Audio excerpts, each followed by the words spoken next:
Praise Lord. अजीजों, मैं आपसे उन शास्त्र वचनों पर विचार कराना चाहूंगा जो उस महान भविष्य की बातें करता है जिसकी योजना परमेश्वर ने हमारे लिए बनाई है। मैं चाहता हूं कि आप ये जान लें कि आप बहुमूल्य हैं और परमेश्वर के मन में आपके लिए एक खास मकसद था जब उसने आपकी रचना की। परमेश्वर का एक मकसद है और वो जानते हैं कि ये पूर्ण होगा, क्योंकि यही परमेश्वर द्वारा पहले से योजनाबद्ध है, जिसने उसका चुनाव किया और वे अपने पवित्र आत्मा के सामर्थ्य के द्वारा उसके जरिए से एक महान काम कर रहा है। इसका अंत एक बहुत ही प्रेरक स्वीकृति से होता है। मेरा एक लक्ष्य है और ये खोखली कामना ही नहीं है, क्योंकि मुझे मालूम है कि मैं एक ऐसे समय के लिए पैदा हुआ हूं। मेरे अजीजों, आपका क्या ख्याल है? आप अपने भविष्य की परिकल्पना कैसे करते हैं? मेरे अजीजों, परमेश्वर चाहता है कि आप आशा से भरे रहें और शैतान चाहता है कि आप आशाहीन हो जाएं। परमेश्वर चाहता है कि आपके जीवन के हर दिन अच्छी बातें हों। शैतान भी चाहता है कि आप उम्मीद करें, पर वो चाहता है कि आप नाश और तबाही की उम्मीद करें। यदि हम परमेश्वर के वचन में देखें, नीति वचन 15 बाब और उसकी 15वीं आयत में वचन कहता है, दुखियारे के सब दिन दुख भरे रहते हैं, परंतु जिसका मन प्रसन्न रहता है वह मानो नित्य भोज में जाता है। मेरे अजीजों, बुराई चाहने वाले बस बुरी बातों की ही उम्मीद करते रहते हैं, इससे पहले कि वो घटित हो। शास्त्र वचन में साफ साफ लिखा है कि इन्हीं बुरे विचारों और आकांक्षाओं के कारण हमारे आने वाले दिन दुख से भरे जाते हैं। मेरे अजीजों, वचन कहता है, भजन संहिता 27:13 में दाऊद लिखते हैं कि यदि मुझे विश्वास न होता कि जीवितों की पृथ्वी पर यहोवा की भलाई को देखूंगा तो मैं मूर्छित हो जाता। अगले वचन में वो हमारे को उत्साहित करते हैं कि वो कहते हैं, यहोवा की बाट जोता रहे, हियाव बांध और तेरा हृदय दृढ़ रहे। हाँ, यहोवा ही की बाट जोता रहे। मेरा अजीजों, यिर्मयाह 29:11 में परमेश्वर अपनी इच्छाएं हम पर प्रकट करते हैं। वो कहते हैं, क्योंकि यहोवा की यह वाणी है कि जो कल्पनाएं मैं तुम्हारे विषय करता हूं उन्हें मैं जानता हूं, वे हानि की नहीं वन कुशल ही की हैं, और अंत में तुम्हारी आशा पूरी करूंगा। याद कीजिए, शैतान आपको आशाहीन बनाना चाहता है। वो चाहता है कि आप आशाहीन दिखें, सोचें, आशाहीन बोले और आशा रहित कार्य करें। पर दाऊद द्वारा भजन संहिता 42:11 में लिखे इन शक्तिशाली वचनों की ओर ध्यान दीजिए। वो कहते हैं, हे मेरे प्राण, तू क्यों गिरा जाता है? तू अंदर ही अंदर क्यों व्याकुल है? परमेश्वर पर भरोसा रख, क्योंकि वे मेरे मुख की चमक और मेरा परमेश्वर है। मैं फिर उसका धन्यवाद करूंगा। इस तरह के शास्त्र वचन को अपने हृदय में रखकर आप आशा और आनंदमयी कल्पना से भर जाते हैं। आप आशावान सोचेंगे, आशावान बात और आशावान कार्य करेंगे। मेरे अजीजों, रोमियो 5 बाब और उसकी 5वीं आयत में प्रेरित पौलुस हमें बताते हैं कि आशा से लज्जा नहीं होती, क्योंकि पवित्र आत्मा जो हमें दिया गया है उसके द्वारा परमेश्वर का प्रेम हमारे मनों में डाला गया है।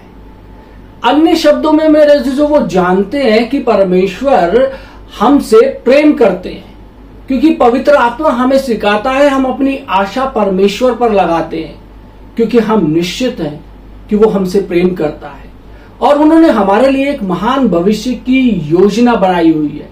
और जब हमारी आशाएं और कल्पनाएं उनसे बंधी है, उनसे मतलब परमेश्वर से बंधी है, तो हम कभी भी निराश, त्यागे हुए और शर्मिंदा महसूस नहीं करेंगे। मेरे दोस्तों, भजन संहिता 84:11 में हम पढ़ते हैं, वहां पे लिखा है, क्योंकि यहोवा सूर्य और ढाल है, यहोवा अनुग्रह करेगा और महिमा देगा, और जो लोग खरी चाल चलते हैं उनसे वह कोई अच्छा पदार्थ रख ना छोड़ेगा। मेरे अजीजों, फिलिपियो 1 बाब और उसकी 6ठी आयत में पौलुस हमें आश्वासन दिलाते हैं, मुझे इस बात का भरोसा है कि जिसने तुम्हें अच्छा काम आरंभ किया है तुम में, वही उसे यीशु मसीह के दिन तक पूरा करेगा, अर्थात जब तक वो वापस नहीं आ जाते। और इसे पूर्ण रूप से संपूर्णता तक आप में पूरा करना है। मेरे अजीजों, इफिसियों 2 बाब और उसकी 10वीं आयत में पौलुस इस महान आश्वासन का कारण भी समझाते हैं।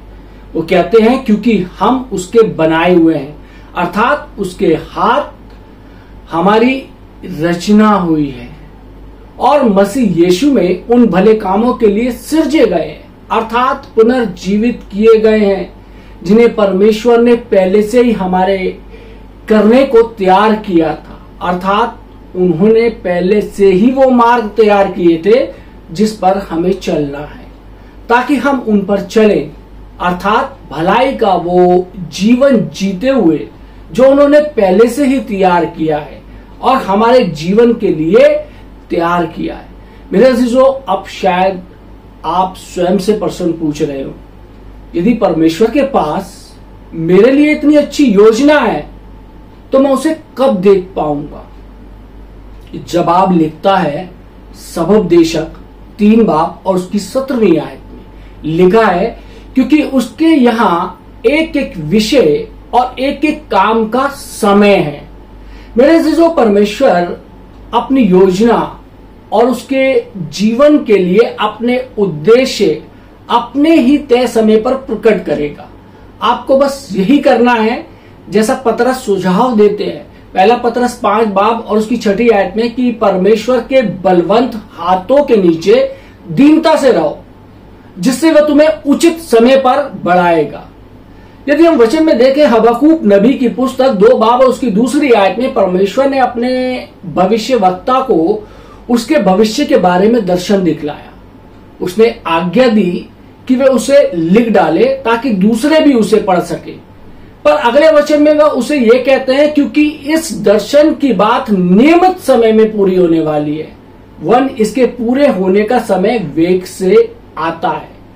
इसमें धोखा ना होगा, चाहे इसमें विलंब भी हो, चाहे इसका मतलब देर भी हो, तो भी उसकी बाट जोते रहना, क्योंकि वो निश्चय पूरी होगी और उसमें देर ना होगी।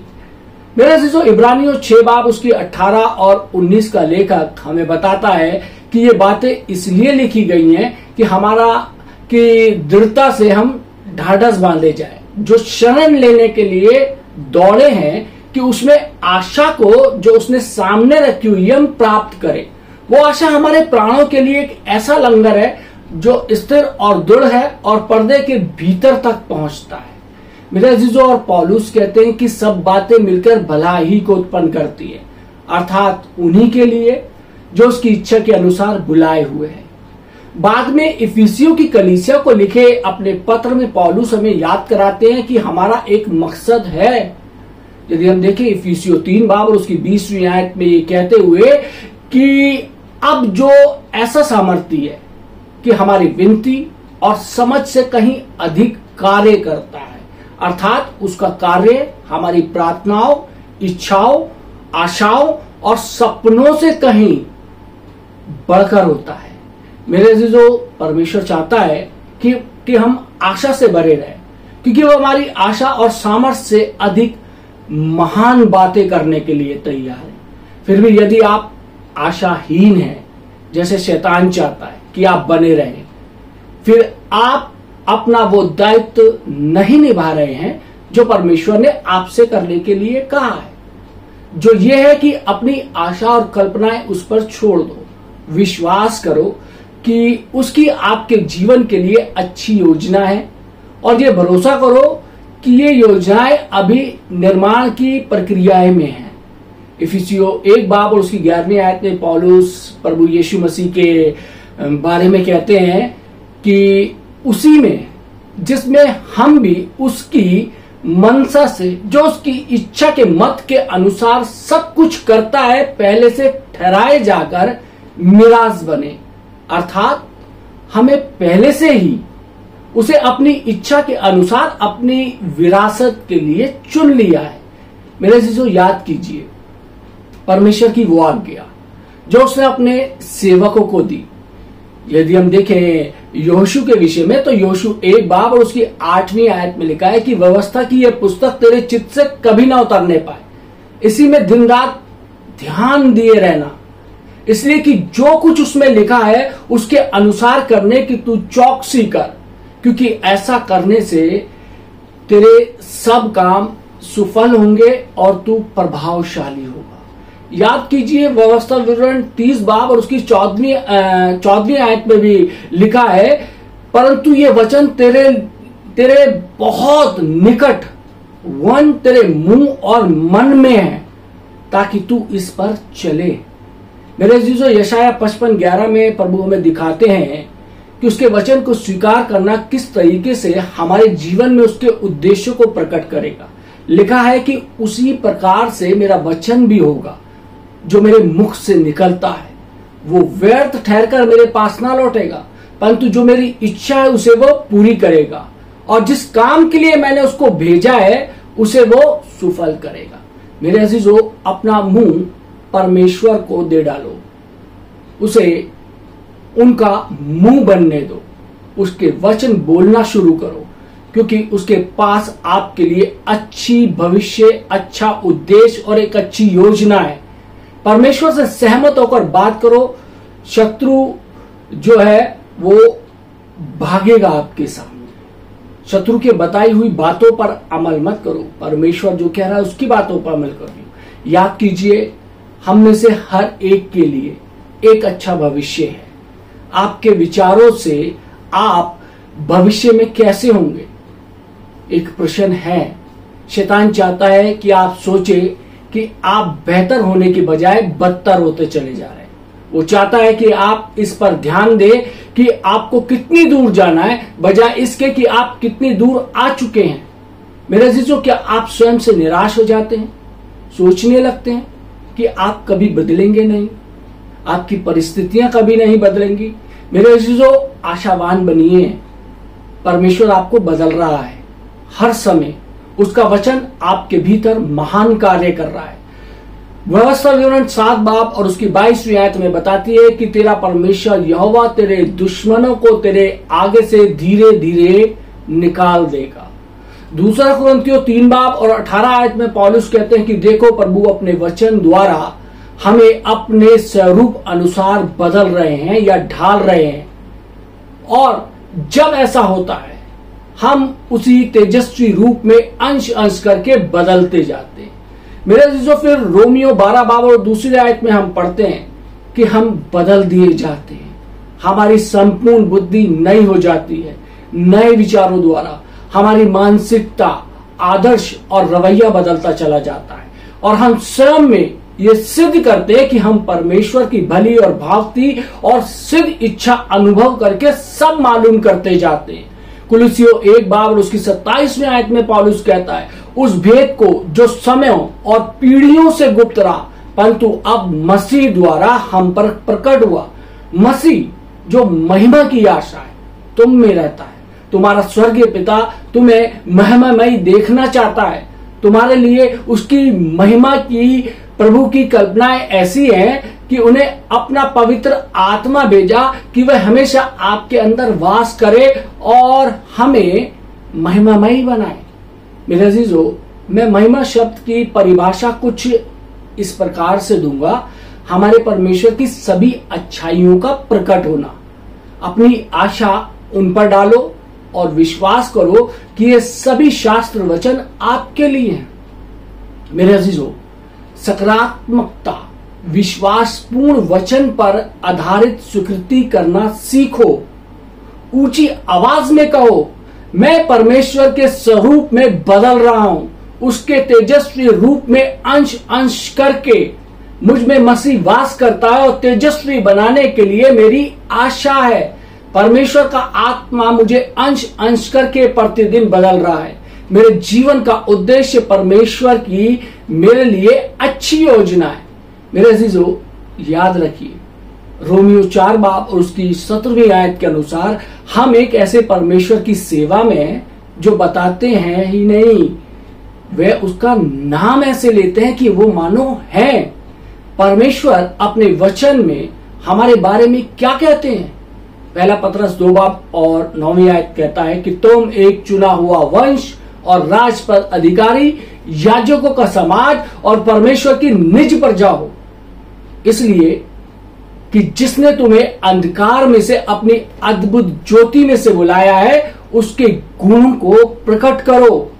मेरे जो परमेश्वर चाहता है कि वो दिखाए या प्रकट करे, खुले में सामने लाए, उन अद्भुत कार्यों की अच्छाइयां और गुणों को देखा जा सके जो उसने तुम्हारे लिए निर्धारित की है। मेरे जो ये कहना सीखो, मुझे अंधकार से बाहर बुलाया गया है, मैं परमेश्वर की अद्भुत ज्योति में हूं। अपनी बुरी छवि रखना अंधकार है, स्वयं से घृणा करना अंधकार है, ये सोचना कि आप में कोई गुण या आपका कोई मूल्य नहीं अंधकार है। मेरे अजीजों, मलाकी नबी की पुस्तक 3 बाब और उसकी 7वीं आयत में हम सीखते हैं कि हम परमेश्वर के रत्न हैं, उसकी विशेष संपत्ति, उसका अजब खजाना। हाँ, हम बहुमूल्य हैं और हमारा एक उद्देश्य है, आपका भविष्य निर्धारित है। परमेश्वर की आपके जीवन के लिए एक महान योजना है, आपको इतिहास में योगदान देना है, पर आपको इसे ग्रहण करने के लिए विश्वास करना होगा। मेरे अजीजों, आप शायद कहें, परंतु पास्टर विलियम, मैं कई बार असफल हो चुका हूं, मैंने बहुत गलतियां की हैं, मैं जानता हूं कि मैंने परमेश्वर को निराश किया है। मेरे अजीजों, फिलिपियो 3 बाब उसकी 13 और 14वीं आयत में पौलुस ये स्वीकार करता है कि वो अभी भी मंजिल तक नहीं पहुंचे हैं, संपूर्ण नहीं हुए हैं, परंतु वो यह भी स्वीकारते हैं कि वो हार मानने वाले नहीं हैं। वो कहते हैं कि वचन में कि हे भाइयों, मेरी भावना ये नहीं कि मैं पकड़ चुका हूं, परंतु केवल यह एक काम करता हूं कि जो बातें पीछे रह गई हैं उनको भूलकर आगे की बातों की ओर बढ़ता हुआ निशाने की ओर दौड़ा चला जाता हूं, ताकि वो इनाम पाऊं जिसके लिए मसीह यीशु में मैं ऊपर बुलाया है। मेरे अजीजों, परमेश्वर की हमारे जीवन के लिए अच्छी योजना है। अतीत में मत रहो, क्या हुआ था क्या नहीं हुआ था, उस अतीत में मत रहो, प्रभु का वचन सुनो। जैसा कि यशाया 43 उसकी 18 और 19वीं आयत में लिखा है कि अब बीती हुई घटनाओं का स्मरण मत करो, ना प्राचीन काल की बातों पर मन लगाओ।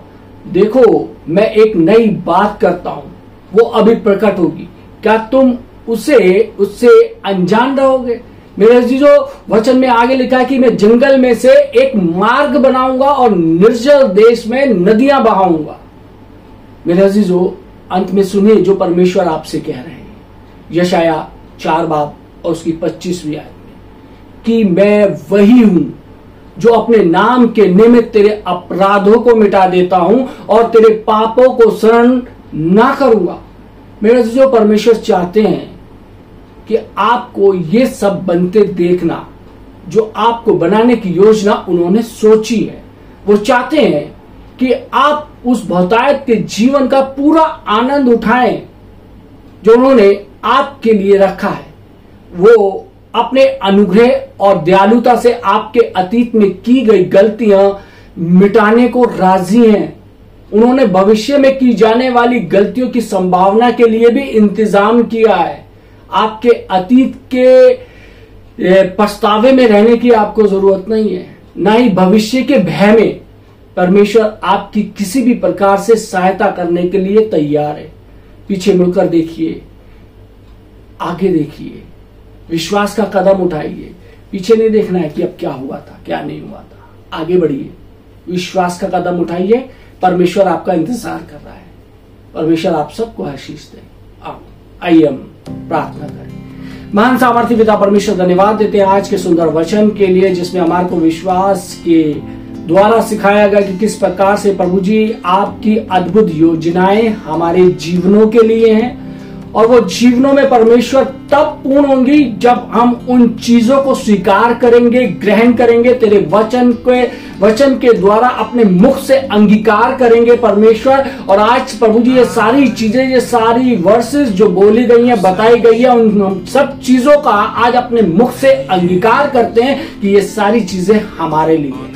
हे परमेश्वर पिता परमेश्वर, हम आपसे विनती करते हैं कि हमको परमेश्वर अपनी सामर्थ्य, तमाम शैतान ने जो हमारे जुबानों पे जो ताला लगा रखा है परमेश्वर, तेरी ग्रेसिंग के लिए परमेश्वर, तेरी आशीषों के लिए परमेश्वर, वो तमाम वो चीजें टूटने पाए, वो बंधन टूटने पाए, वो ताले खुलने पाए। हम परमेश्वर अपने मुख के द्वारा परमेश्वर तुझको धन्यवाद की भेंटें चढ़ाने पाए, और तेरे वचन को अपने मुख के द्वारा हम जोर जोर से ग्रहण करने वाले। प्रभु जी आपसे विनती करते हैं, जितने लोगों ने ये वचन सुना है परमेश्वर, ये वचन इनके जीवन के लिए लाभकारी हो, इनके परिवार के जीवनों के लिए लाभकारी हो। वचन के सुनने वाले तमाम लोगों पे आपकी आशीष हो। यीशु मसीह के नाम से मांगते हैं, आमीन।